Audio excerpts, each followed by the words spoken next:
feeling's great, but then you get an erection and you're like, you date the big dicks and you marry the average dick. I'll leave the dummy. I'm the guy.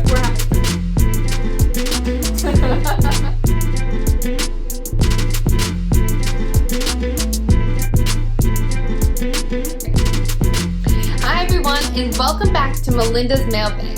Today we are talking about falling in and out of love. But before we get to that, we're jumping back to penis size. Always so important. Yes. So Sean, what are our listeners saying? Alright, first question of the week. I'm obsessed with penis size. I think about it all the time. So does every 12-year-old boy. So is this coming from a man? That was my question. Okay, I'm not surprised because actually men think about penis size way more than women do. Oh, that's good to know. So what's important for women, right? The orgasm. The orgasm, the connection, the feeling in sex is important. So men, you can have a micro penis or you can have a 10-inch penis. But what it is really is how are you going to make the girl feel? Men have this pressure of feeling like they need to have this large penis, but if you listen to a lot of women, they actually don't want a big penis because it can hurt. You date the big dicks and you marry the average dick. Sean, what are you seeing in porn? Little dicks or big dicks? Massive. I think that's what guys are sizing themselves up with. Big dicks. They associate a bigger dick with girls orgasming. And you know what's shocking is now children, adolescents, are learning how to have sex through porn. So you can imagine so many people are like, oh my gosh, my dick has to look like that too. Porn is very centered around pleasuring the male, I feel like, than the female. So if that's where girls are learning how to have sex, I feel like it's definitely more beneficial for the males than the females. No, you do, huh? Yeah. Like, sex doesn't always have to start with getting head. But in porn, it definitely does. You know, I gotta tell you that porn actually is not real. It's not real. It's not. Those moans aren't real, guys. I mean, maybe a little bit, but I think there's a bit of acting in there as well. It's all entertainment. So don't expect what you see on porn, if it's between a man and woman, for example, don't expect the woman to give you head. Maybe she doesn't want to. Maybe the man doesn't want to. Yeah. But yeah, you can be appreciative. You know, a little random act of oral. That's great. You know, I've made this term called porn pressure because we watch a lot of porn and some people are learning from porn that we're really feeling, oh, my body has to look like that, or I have to do this with my partner, or my partner's going to expect that. And I think a lot of people who are experiencing sex for the first time, that's what they're going in with. You know, I've had a lot of clients come in saying, we want to do this that we saw in porn, or I want to look like this, or I want to have this penis. And I have to say, you know, it's not real, and that may not actually be pleasurable if you try it. I will say men spend more time focused on their penis size. So really, it's not as common for women to be thinking about it. What's really important for women is, you know, how the two are interacting, the pleasure, the orgasm that comes from it. Always about the pleasure pathway. Pleasure pathway. So here's a question. I think a lot of guys associate penetration with orgasm. As I've known you, I'm learning more about girls might not necessarily even orgasm from penetration. They need some more stimulation in other areas. Yes. Which I love how you bring that up, right? So women can have a clitoral orgasm or they can have a vaginal penetration orgasm. It really just depends on the woman. And maybe she wants both. All right, what else are our listeners asking? Back to the dicks. Everybody loves dicks. Do guys with big dicks look more masculine and powerful to girls? So what do you think, like, among men? Is there, like, this societal pressure big to dick have, like, what goes on in the way locker to room? go, right? Like, your head's just hanging out at the bottom of your shorts. Like, yeah, definitely. I hope nobody's doing that. Just flopping around down there, just massive elephant trunk. Yeah, I mean, every guy. I mean, in practice, like, running would probably be... So what is that message, what does that send to, like, a mating partner? Like, a man or woman mating partner? Like, you know, do you think that sends a message? I'd imagine if you have a larger penis than the average Joe, you're probably more confident going into the bedroom. I would think so. Really? That's interesting. So I wonder if guys compare their penis sizes to like breast size, like they might associate bigger breasts with being more attractive, and then kind of put that on themselves and assume that a bigger penis will make them more attractive to the opposite sex. So we have the societal norm of, oh, I can have this breast enlargement or like a lift and that'll make me feel better. And I'm all about that. If you feel, okay, I really want to alter my body because I will feel more confident, okay, that's one way to do it, right? But we can't make that our core self. Because then we're always making, my appearance is what's giving me the validation to feel good. I'm all about, okay, if you want to switch something because you'll feel better, fine. But it can't be that foundational piece. But I think, living here in Miami, a lot of women do alter their bodies and their breasts to attract men, to feel more sexy in themselves, and go for it. But also make sure that foundational piece is there too of I feel confident in whatever body I have. So do you have any statistics on how common it is for females versus males to get some type of, lack of a better term, sexual enhancement surgery? Fake boobs.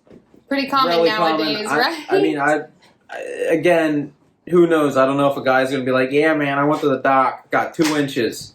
There's kind of too bad it's not really locker room talk because there's a lot of men out there that don't have the little baby arm and maybe are really being shameful about it, and they really shouldn't, because if you listen to my podcast last week, I talked all about penis size and how you can have a micro penis of 1 inch and still pleasure yourself and your partner. Sex is where, Sean? Between the ears. Sex is between the ears. So, Sean, read our last viewer's question. Now, this question is from my TikTok, and if you want to follow me on TikTok, it is @SexWithMelinda. If you can't tell from the wording of this, my boyfriend only wants to nut. He never worries about me, and if I get off, why do I feel that I can't be first? So, this was coming from a female, and she's saying, my boyfriend only wants a nut. He's not having me come first. Well, if you looked on my podcast where I talked about orgasms, what I said was typically a male orgasms before a female. So if sex is between a male and female, well, if you kind of just let nature and biology do its thing, the man is going to come before. But sex is to satisfy both people. Sex is not a solo experience unless you're masturbating, but they're not. So sex is a communal and enjoyable pleasure pathway. All right, so let's do the play game. We're having sex. I'll be the dummy. I'm the guy. We're having sex. I come. You haven't come. You're still, invigorated. Mm-hmm.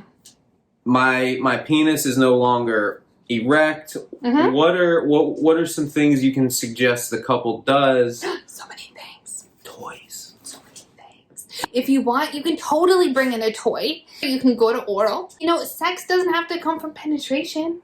Maybe this girl's actually looking for a clitoral orgasm or an anal orgasm. There you go, guys. It's not fucking nap time yet. It's not, because remember, this is between 2 people. It happens. Men do come before women. Sometimes nature and biology take it away. But it doesn't have to be over. It doesn't have to satisfy only one person.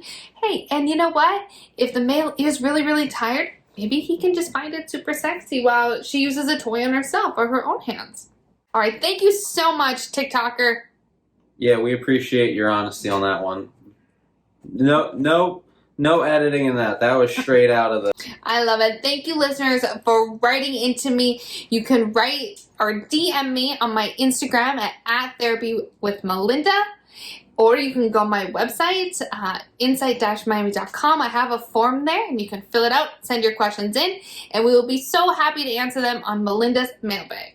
So now on Melinda's Mailbag, I want to get back to our topic with today's episode of falling in and out of love. Sean, we kind of talked about some of the warning signs when we're falling out of love. What do you think men do when they are starting to fall out of love? But what do you think sometimes men's behaviors are when they're falling out? Less time together. I mean, you probably start prioritizing hanging out with your buddies a little more, nights out with the guys. I feel like girls have more of like a, they hit a point where they're like, all right, I'm done, I'm good. Guys, maybe it's because they're enjoying the sex still or whatever it may be, will kind of drag a relationship on. Maybe they'll kind of keep one leg in while they're exploring the world. Oh, it's so interesting. You know what I picked up on was that, are you feeling like men still have the same amount of sex even when they're falling out of love? I would imagine if a guy was having zero sex in a relationship, that would probably lead them to think about ending it faster than if there was still, regular sex involved in it. Interesting. Okay, so one of the pieces of intimacy for men, and like we talked about in the show, that there's 8 different types of intimacy. And intimacy is not always sex, but it sounds like when men think about intimacy, their first piece is sex, and that's something that always keeps ends the up relationship. There. Cuddling's great, but then you get an erection and you're like, what? But that can be a sign right there where men and women, if it's a heterosexual couple, like bump into, I don't know, a challenge right there. If one person is only wanting to cuddle and the other person is kind of expecting or wants to take that relationship next place. Certainly. And that can be in a long-term relationship too. So I think for women, when we're looking also at the sex piece and falling out of love, I think women typically, one of the first signs for them that they're starting to fall out of love is actually not wanting to have sex. Certainly. I could see that 100%. Yeah. So Sean, we talked in the podcast that it is so normal for us in a dating relationship, in a committed relationship, in a marriage, to wax in and out of love, to fall in and out of love frequently. That's very normal, and that's why love isn't what gets you through, and that's why love, it can't be the only piece in your foundation. I feel that people believe that their first sign that they're falling in and out of love is sex. Sex is oftentimes the first flag that we really see that something in the relationship is off.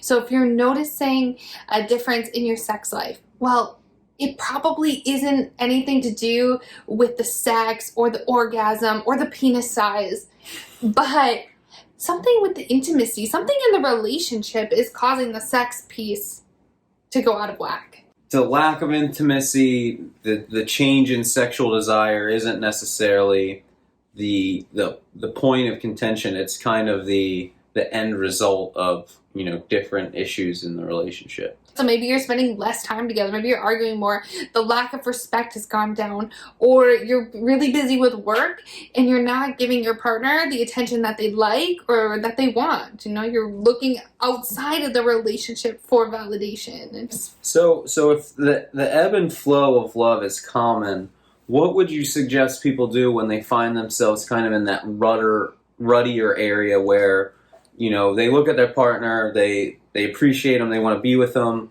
but that emotional, that inner desire, that not thinking up here piece, but more that like primal instinct is saying, man, I don't know. And I love how you bring this up again, and I'm going to say it again, that yes, you probably are going to find yourself in this place, so think about it. What do I need to get me back into feeling connected with my partner? Once I feel that trust, intimacy, connection with my partner, the sex will then start to fall back into place. But how do we get there? Well, you have to reestablish the relationship.